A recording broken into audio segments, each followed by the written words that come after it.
আজকে সকালটা শুরু করেছিলাম বড় মায়ের পুজো করে, বড় মায়ের নাম দিয়ে।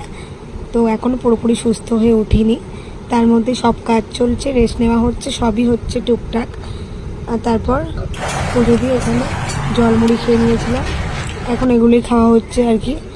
তারপর দুপুরে লাঞ্চ করেছিলাম গাজর সিদ্ধ, পেঁপে সিদ্ধ, আলু সিদ্ধ আর হালকা পাতলা একটা মাছের ঝোল দিয়ে।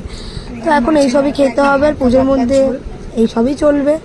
খাওয়া দাওয়া টোটালটাই তো বন্ধ হয়ে গেছে, শরীরটা অসুস্থ একদম, তার জন্যই।